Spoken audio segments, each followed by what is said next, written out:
आंध्र प्रदेश के एक विशाल जंगल में आदिवासियों का एक बड़ा झुंड रहता था। कई सालों से ये आदिवासी इसी जंगल में रह रहे हैं। जंगल ही इनके लिए सब कुछ है। अचानक से जंगल के बीचों बीच एक मॉल बनने का काम शुरू हो जाता है और सभी आदिवासियों को जंगल खाली करने के लिए कहा जाता है। सभी लोग ध्यान से सुनो, यहाँ पर एक मॉल बनने जा रहा है, इसीलिए सभी को ये जंगल खाली करना पड़ेगा। लेकिन ये जंगल तो हमारा घर है मालिक, हम अपने घर को छोड़कर कहाँ जाएंगे? वो सब मैं नहीं जानता, चाहे जहाँ जाओ पर जंगल को खाली कर दो। ऐसे कैसे खाली कर दे? ये हमारे पूर्वजों की धरोहर है। अगर प्यार से नहीं माने तो मुझे जोर जबरदस्ती करके खाली करवाना पड़ेगा। सरकार का ऑर्डर है, सबको मानना ही पड़ेगा, नहीं तो तुम सबको इसके लिए सजा भुगतनी पड़ेगी। ठेकेदार तो सभी आदिवासियों को जंगल खाली करने के लिए कहकर चला जाता है, पर उसकी इस बात से सारे आदिवासी बहुत परेशान हो जाते हैं। किसी को भी समझ में नहीं आ रहा था कि वो जाए तो जाए कहाँ। आखिर वो सदियों से इसी जंगल में रह रहे थे। क्या ये मुल्क हमारा नहीं है जो हमें अपने ही घर से निकाला जा रहा है और हुकूमत कुछ नहीं कर रही है? सरकार ही तो हमें घर से बेघर कर रही है। अब इससे ज्यादा हम सरकार से क्या उम्मीद कर सकते हैं? कई दिन बीत गए पर आदिवासियों ने जंगल खाली नहीं किया। तब ठेकेदार गुस्से में आता है और धमकी देता है, तुम लोग ऐसे नहीं मानोगे, लातों के भूत बातों से नहीं मानते, अब मुझे ही कुछ करना पड़ेगा। ठेकेदार शहर से एक जेसीबी मशीन लेकर आता है और उस मशीन से जंगल के सारे दरख्त उखाड़ने लगता है, जिससे आदिवासियों के घर टूट जाते हैं। ये कैसे बेरहम लोग हैं, सभी के घर तोड़ दिए, अब हम लोग कहाँ जाएंगे? वैसे भी ठंड का मौसम शुरू हो रहा है और इस मौसम में खुले में रहना कितना मुश्किल है। ये लोग क्या जाने कि ठंड के मौसम में बाहर सोने से क्या परेशानी होती है। सभी आदिवासियों के घर टूट जाने से सब लोग बेघर हो जाते हैं और सभी लोग जंगल से पहाड़ की तरफ निकल जाते हैं। पहाड़ पर बर्फ गिरने से ठंड ज़्यादा बढ़ जाती है, जिससे आदिवासी लोग और उनके बच्चे बीमार पड़ने लगते हैं। इस ठंड से हम लोग बेहद बीमार पड़ जाएंगे, जल्दी से अपने लिए घर बनाना पड़ेगा, नहीं तो हमारे बच्चों की हालत बहुत खराब हो जाएगी। हम लोग तो बस दरख्त के नीचे घर बनाना जानते हैं, इस पहाड़ पर घर कैसे बनाएंगे? हमें अपने कुल देवता की मदद लेनी ही पड़ेगी, वही अब हमें इस मुश्किल से निकाल सकते हैं। अब सारा आदिवासी समुदाय मिलकर अपने कुल देवता की पूजा करने लगता है। इनके कुल देवता शुतुरमुर्ग हैं और इनके पास शुतुरमुर्ग की एक बहुत बड़ी मूर्ति भी है। सारा समुदाय जहाँ भी रहता है, ये लोग इस मूर्ति को साथ ले जाते हैं। हे कुल देवता, हमारी मदद कीजिए, हम सभी लोग बेघर हो चुके हैं। हे कुल देवता, हमें रहने के लिए घर दीजिए, हमारे बच्चे इस पहाड़ों की ठंड में बीमार पड़ रहे हैं।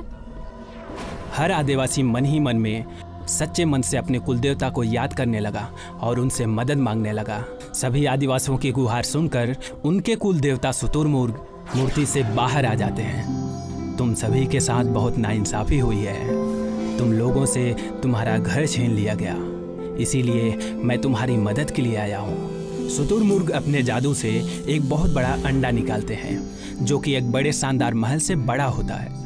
ये मेरा तिलस्मी अंडा है, तुम सभी इसके अंदर रह सकते हो और भूख लगने पर तुम इसमें रखा खाना भी खा सकते हो। साथ ही ये जादुई अंडा तुम सबको गर्मी, बरसात और ठंड और बाकी सभी मुसीबतों से भी बचाएगा। हे कुल देवता, हम सभी आदिवासी इस तिलस्मी अंडे के घर के लिए आपके आभारी हैं। हे कुल देवता, आपकी जय हो। आपने हम सब आदिवासियों को एक नया घर देकर हम सभी को फिर से एकजुट कर दिया है। हम सब इसलिए आपको कोटि कोटि प्रणाम करते हैं। सभी आदिवासी अपने कुल देवता को प्रणाम करते हैं और उनके कुल देवता सभी को दुआ देकर वहां से गायब हो जाते हैं। अब सभी आदिवासी अपने कुल देवता के आशीर्वाद स्वरूप दिए हुए अंडे में चले जाते हैं। ये घर तो किसी राजा के महल से भी बड़ा है। इतने बड़े घर में तो हम सभी लोग मिलकर एक साथ रह सकते हैं। जादुई अंडे के घर में एक अलग ही चमक दिखाई दे रही थी। आदिवासी लोग भूख लगने पर यहाँ रखा हुआ खाना खाते। यहाँ पर हर किसी के पसंद के हिसाब से अलग अलग तरह से खाने पीने की चीजें थी। मुझे तो ऐसा लग रहा है कि ये कोई घर नहीं जन्नत है। हमें जिन चीज़ों की ज़रूरत है वो हर चीज़ यहाँ पर है। खाने के लिए खाना, सोने के लिए गद्दे और बिस्तर, और बच्चों की पढ़ाई के लिए किताबें भी हैं। सभी आदिवासी बहुत ही खुशियों के साथ जादुई अंडे के घर में अपना जीवन बिता रहे थे। तभी अचानक से एक दिन ये जादुई अंडे का घर जोर जोर से हिलने लगता है तेज तूफान आ रहा है। जल्दी से सभी लोगों को घर के अंदर लाना होगा।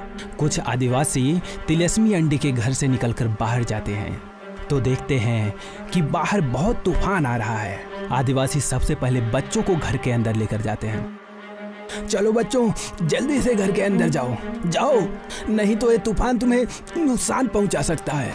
सभी बच्चे जल्द से जल्द अंडे के घर के अंदर सुरक्षित चले जाते हैं और आदिवासी भी उनके पीछे पीछे अंडे के घर के अंदर चलने लगते हैं। तभी उन्हें किसी के चिल्लाने की आवाज़ सुनाई देती है। बचाओ, कोई है, प्लीज कोई हमें यहाँ से निकालो। आदिवासी देखता है कि तूफान की वजह से मॉल पूरी तरह से टूट गया है और सभी लोग उसके नीचे दब गए हैं। आदिवासी अपनी जान को जोखिम में डालकर उन लोगों को बचाने के लिए जाता है। चिंता मत करो, मैं तुम सभी को यहाँ से बचा लूंगा। तुम सभी लोग अपना हाथ आगे बढ़ाओ। यहाँ देखो, मैं यहाँ फंसा हुआ हूँ, पहले मुझे यहाँ से निकालो, मेरे पैर में बहुत दर्द हो रहा है। चिंता मत करो, मैं तुम सबको यहाँ से बचा कर ले जाऊंगा। तुम सभी अपना हाथ आगे बढ़ाओ, संभल कर आना। यहाँ चीजें टूटी हुई हैं जिससे तुम्हें चोट भी लग सकती है। मेरा पैर कट गया है, तुम ध्यान से आओ। घबराओ नहीं, मुझे इसकी आदत है। वैसे भी हम लोग जंगल में रहकर इन सब चीज़ों की आदत लग जाती है। तब तो ठीक है, पर फिर भी थोड़ा ध्यान रखना, यहाँ कुछ कीलें भी पड़ी हुई हैं। मलबे में फंसे सभी लोग अपना हाथ आगे बढ़ाते हैं और आदिवासी उन्हें खींचकर मलबे से बाहर निकाल देता है। तभी तूफान और तेज हो जाता है और सभी लोग इसके चपेट में आ जाते हैं। तब आदिवासी सभी को तूफान से बचाकर जादुई अंडे के घर में ले जाता है। तुम्हारा बहुत बहुत शुक्रिया आदिवासी भाई, तुम सब ने हम सबकी जान बचा ली। अगर तुम ना होते तो पता नहीं हमारा क्या हाल होता। ये सब तो मेरा फर्ज था, मैंने तो बस अपना फर्ज निभाया है। हम लोगों ने तुम्हारा घर तोड़ा और तुम सबको बेघर कर दिया, इसके लिए हमें माफ़ कर दो। तुम्हारी वजह से हमें बहुत सारी परेशानियों का सामना करना पड़ा, पर अब हमारे पास रहने के लिए अच्छा और मजबूत घर है। पर एक बात का हमेशा ध्यान रखना कि चाहे इंसान हो या जानवर, उसको उसके घर से बेघर कभी मत करना। तूफान के थम जाने के बाद मॉल में काम करने वाले सभी लोग अपने अपने घर चले जाते हैं और क्योंकि अब तूफान से मॉल टूट गया था, इसीलिए सभी आदिवासी मिलकर उस जगह पर फिर से पेड़ लगाना शुरू करते हैं।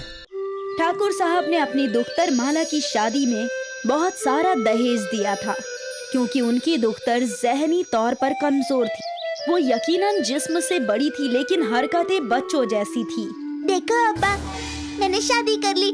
आपने कहा था ना कि मैं शादी करूंगी तो मुझे आइसक्रीम खिलाओगे, तो कहाँ है मेरी आइसक्रीम? रामू, ठाकुर का खादिम ढेर सारी आइसक्रीम लेकर वहाँ हाजिर हुआ और दुल्हन सभी के सामने आइसक्रीम खाने लगी। ये देखकर सुमित्रा के तो होश फाख्ता हो गए। पैसों के लिए ये शादी की है, कुछ रोज तो बर्दाश्त करना पड़ेगा। एक आध साल बाद ठाकुर जी को बोल दूंगी कि उनकी दुख्तर शादी के लायक ही नहीं है और फिर वो अपनी दुख्तर को ले जाएंगे। मुझे पैसे लौटाने भी नहीं पड़ेंगे। ब्रजेश अपनी वालिदा का लाडला था, जैसा वो कहती वो वैसा ही करता था। खैर, ब्रजेश और माला की शादी को 6 माह गुजर गए और अब सुमित्रा ने अपना खेल शुरू किया। वो माला को सुनाने लगी, क्या मालूम किस मनहूस घड़ी में मैंने ब्रजेश की शादी इस कमाकले से करवाई थी। ये लड़की जिस्म से तो बड़ी है लेकिन है एकदम बच्ची, ना खुद समझती है ना समझाने से समझती है। अब ऊपर वाला ही मेरी ख्वाहिश मुकम्मल कर सकता है। कौन सी ख्वाहिश? पोता पोती को देखने की। तुझे तो इल्म ही नहीं है ना कि बच्चे कैसे होते हैं। अब आप ही बता दो ना सासू अम्मा, बच्चे कैसे आते हैं? हे भगवान, अब मैं समझाऊं? ये सब सुनने से कबला तो मुझे उठा लेते। उठा लीजिए मुझे। अरे बताओ ना सासू अम्मा, बच्चे कहाँ से आते हैं? बाजार में मिलते हैं, जा खरीद ला। बस इतना ही है ना? मैं अभी बाजार जाती हूँ, और आते वक्त एक बच्चा खरीद कर ले आऊंगी। माला ने अपनी अलमारी से सोने के सिक्कों की एक पोटली उठा ली और बच्चा खरीदने के लिए निकल पड़ी। वो बाजार पहुंची। यहाँ बच्चे कहाँ मिलते होंगे? एक काम करती हूँ, किसी से पूछ लेती हूँ। माला वहाँ खड़ी एक खातून के पास गई। अरे बाजी, यहाँ बच्चे कहाँ मिलते हैं? किसके बच्चे? किसके क्या? इंसान के बच्चे। इंसान के बच्चे? तू क्या करेगी उनका? मुझे इंसान के बच्चे खरीदने हैं। क्या पागल हो गई है क्या? भाग यहाँ से। मालूम नहीं कहाँ कहाँ से पागल आ जाते हैं। निकल वरना पीट पीट कर तेरा बुरा हाल कर दूंगी। भाग यहाँ से। उस खातून ने माला को पागल समझकर भगा दिया। माला आगे बढ़ी। आगे उसने देखा कि एक दुकान पर गाय का बछड़ा और बकरी के बच्चे थे। माला उस दुकानदार के पास गई। भाईजान, क्या आप इंसान के बच्चे फरोख्त करते हैं? नहीं नहीं, ये क्या बकवास कर रही हो? तुम निकलो, निकलो यहाँ से। माला जिस दुकान पर भी जाती, लोग उसे डांट कर भगा देते। माला को एक ठग ने देख लिया। मालूम होता है ये खातून बिल्कुल पागल है, लेकिन इसके जिस्म पर इतने सारे सोने हैं, यकीनन पैसे वाले घर की होगी। मैं इसे बेवकूफ बनाकर इसके सारे पैसे लूट लेता हूँ। ठग ने अपना हुलिया बदला और एक साधु की शक्ल अख्तियार कर लिया और माला के पास आ गया। अलख निरंजन, अलख निरंजन, अलख निरंजन, अलख निरंजन। बेटी, तुम्हें एक बच्चे की दरकार है ना? हाँ बाबा, क्या आप मुझे बच्चा दे सकते हो? हाँ हाँ, मेरे पीछे आओ। माला उस साधु के पीछे चलने लगी। साधु माला को अपने साथ जंगल की जानिब ले गया। जंगल में वो एक बड़े से दरख्त के नीचे बैठ गया। अरे बाबा, आप मुझे बच्चा देने वाले थे ना? हाँ बेटी, लेकिन बच्चा खरीदने के लिए तुम्हारे पास पैसे हैं क्या? हाँ है ना, मेरे पास पोटली भर के सोने के सिक्के हैं। माला ने साधु को सोने के सिक्कों की पोटली दिखाई, जो देखकर उसकी आंखें चौंधी आ गई। बस सिर्फ इतना सोना? मेरे पास तो इतना ही है। इतने में तो सिर्फ इंसान का अंडा आएगा। मुझे चलेगा, अंडा फोड़कर बच्चा निकलेगा ना? हाँ, लेकिन इंतजार करना होगा। ठीक है, मैं कर लूंगी। तुम यहीं रुको, मैं इंसान का अंडा लेकर आता हूँ। वो साधु ठग दरख्त के पीछे गया। बड़े से दरख्त के पीछे उसने पहले से ही तरबूज को सफेद रंग में रंग रखा था। वो ठग सफेद तरबूज को लेकर आया और उसने वो सफेद तरबूज माला को दे दिया। इतना बड़ा अंडा? हाँ, इंसान का अंडा है, ये बड़ा तो होगा ही ना। हाँ हाँ, ये लीजिए। माला ने उस साधु को सोने के सिक्कों की पोटली दे दी और अंडा लेकर चलने लगी। संभल कर जाना, रास्ते में अंडा गिरा मत देना। मैं पूरी तवज्जो से जाऊंगी। माला वहाँ से निकल गई। अब मेरा भी बच्चा होगा। ये इंसान का अंडा फूटेगा और इसमें से एक बच्चा पैदा होगा।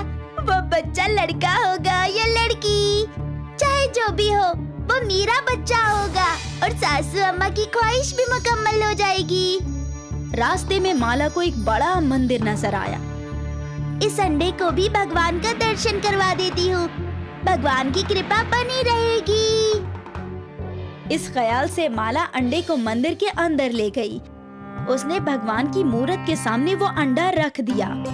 भगवान जी, मुझे भी एक बच्चा चाहिए जो हमेशा मेरे साथ रहे। सब कहते हैं मैं पगली हूँ और कोई भी मुझसे गुफ्तगू नहीं करता। आप इस अंडे का ख्याल रखना। माला अंडे को वहीं छोड़कर प्रसाद खाने चली गई। उसके जाते ही एक करिश्मा हुआ और भगवान की मूरत से एक रोशनी निकली और उस सफेद तरबूज पर पड़ी। कुछ देर बाद माला वहाँ लौटी और वो अपना अंडा उठाकर अपने घर की जानिब चल पड़ी। सासू अम्मा, मैं इंसान का अंडा ले आई। अब मेरा भी बच्चा होगा जो आपको दादी कहेगा। अरे बेवकूफ, ये क्या ले आई? भला इंसान का अंडा होता है क्या? होता है। मुझे ये अंडा साधु बाबा ने अता फरमाया है और कहा है इसका ख्याल रखना। पागल कहीं की, चल ठाकुर साहब को तेरा कारनामा दिखाता हूँ। सुमित्रा और ब्रिजेश माला और उसके अंडे को ठाकुर साहब के पास ले आए। आप खुद देखिए क्या कारस्तानी करके आई है आपकी बेटी। बच्चे के लिए कह रही थी, अब ये इंसान का अंडा लेकर आई है। कहती है इसमें से बच्चा पैदा होगा। ठाकुर साहब शर्मिंदा थे। बेटा ये क्या है, इंसान अंडे से थोड़ी ना पैदा होता है। अब्बा बच्चा होगा, इस अंडे में से बच्चा जरूर पैदा होगा। ऐसा कैसे मुमकिन है? मुमकिन है, ये अंडा फूटेगा और इसमें से बच्चा निकलेगा, मेरा बच्चा। माला ऐसा कह रही थी कि एकाएक अंडे में दरार आ गया और अंडा फूट गया और तेज रोशनी के साथ बच्चे के रोने की आवाज सुनाई देने लगी।